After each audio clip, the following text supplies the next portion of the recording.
Hyderabad cricket అసోసియేషన్లో జరిగిన ఆర్థిక అవకతవకలపై సిఐడి దర్యాప్తులో సంచలన విషయాలు వెలుగులోకి వచ్చాయి.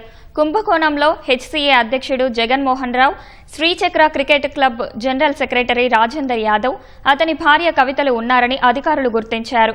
ఉమ్మడి రాష్ట్రంలో మంత్రిగా పనిచేసిన కృష్ణా యాదవ్ సంతకాన్ని ఫోర్జరీ చేయడంతో పాటు బీసీసీఐ మంజూరు చేసిన 2.32 కోట్లను జగన్మోహన్ రావు పక్కదారి పట్టించినట్లు సిఐడి ప్రాథమిక విచారణలో తేలింది.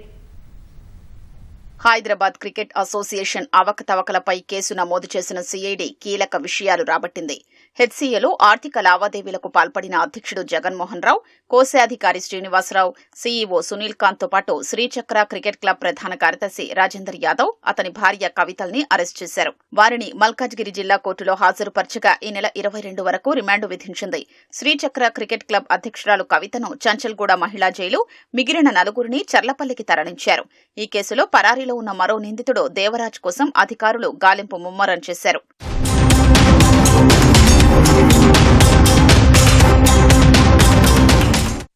తీగలాగితే డొంక కదిలినట్లు హెచ్సీఏ అధ్యక్ష ఎన్నికల్లో జగన్మోహన్ రావు గెలిచేందుకు నిబంధనల్ని తుంగలో తొక్కినట్లు సిఐడి దర్యాప్తులో వెల్లడైంది.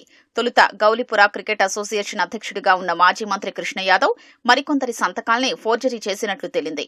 కృష్ణ యాదవ్ కు తెలియకుండానే గౌలిపుర క్రికెట్ అసోసియేషన్ పేరును శ్రీచక్ర క్రికెట్ క్లబ్ గా మార్చేశారని అధికారులు విచారణలో గుర్తించారు. ఆ కొత్త క్లబ్ కు కవితను అధ్యక్షురాలిగా, రాజేందర్ యాదవ్ ను ప్రధాన కార్యదర్శిగా నియమించారు. అనంతరం జగన్మోహన్ రావు ఆ క్లబ్ లో సభ్యుడిగా చేరి 2023 అక్టోబర్ 20న జరిగిన హెచ్సీఏ ఎన్నికల్లో పోటీ చేసి అధ్యక్షుడిగా గెలుపొందారు. ఏదైనా క్రికెట్ క్లబ్ పేరు మార్చేందుకు రిజిస్ట్రార్ కార్యాలయంలో నిర్దిష్ట ప్రక్రియ పూర్తి చేయాలి. కానీ జగన్మోహన్ రావు కృష్ణ యాదవ్ సంతకాన్ని ఫోర్జరీ చేసి అక్రమంగా క్లబ్ పేరు మార్చినట్లు అధికారులు గుర్తించారు. ఎన్నికల్లో పోటీ చేసేందుకు ఏదైనా క్రికెట్ సొసైటీలో కనీసం ఏడాది పాటు సభ్యత్వం కలిగి ఉండాలనే నిబంధనను ఉల్లంఘించారు. ఎన్నికకు కేవలం నెల ముందే శ్రీచక్ర క్రికెట్ క్లబ్ లో సభ్యత్వం పొంది అధ్యక్షుడిగా పోటీ చేసినట్లు తేటతెల్లమైంది. హ్యాండ్బాల్ అసోసియేషన్ ఆఫ్ ఇండియా ప్రధాన కార్యదర్శిగా కొనసాగుతున్న సమయంలోనే హెచ్సీఏ అపెక్స్ కౌన్సిల్ సభ్యుడిగా చేరడం నిబంధనలకు విరుద్దమని సిఐడి దర్యాప్తులో తేలింది. ఉప్పల్ క్రికెట్ స్టేడియంలో జరిగిన ఐపీఎల్ సహా అంతర్జాతీయ మ్యాచ్లకు చెందిన ఆర్థిక లావాదేవీల్లోనూ భారీగా అవకతవకలు జరిగాయని సిఐడి గుర్తించింది.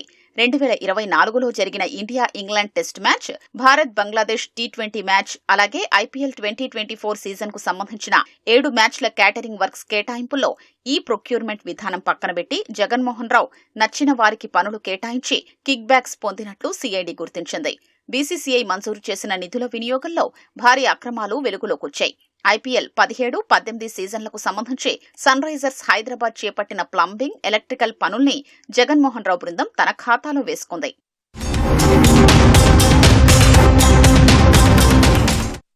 ఈ ఏడాది ఐపీఎల్ సమయంలో 11,85,609 రూపాయలతో స్టేడియంలో ఏసీలు అమర్చినట్లు లెక్కలు చూపారు.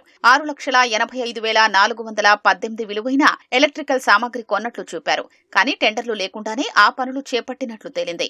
2024-25లో బీసీసీఐ డొమెస్టిక్ సీజన్ కు సంబంధించి 1.03 కోట్లు వెచ్చించి 1,340 క్రికెట్ బంతుల్ని కొనుగోలు చేసినట్లు చూపారు. అందుకు టెండర్లు నిర్వహించలేదు, స్టాక్ రిజిస్టర్లో నమోదు చేయలేదు.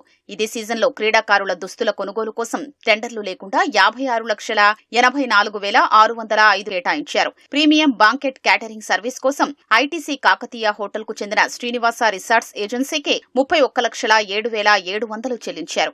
వాస్తవానికి ఆ సంస్థ టెండర్లలో ఎక్కువ మొత్తం కోట్ చేయడం ద్వారా L2గా నిలిచింది. కానీ టెండర్లలో తక్కువ కోట్ చేసి L1గా నిలిచిన గురూస్ క్యాటరర్స్ ను కాదని L2కు కాంట్రాక్టు అప్పగించడం గమనార్హం. కేసు దర్యాప్తు కొనసాగుతున్నందున మరిన్ని ఆర్థిక అక్రమాలు వెలుగులోకొచ్చే అవకాశం ఉంది. హైదరాబాద్ క్రికెట్ వర్గాల్లో ఈ పరిణామాలు తీవ్ర చర్చనీయాంశంగా మారాయి.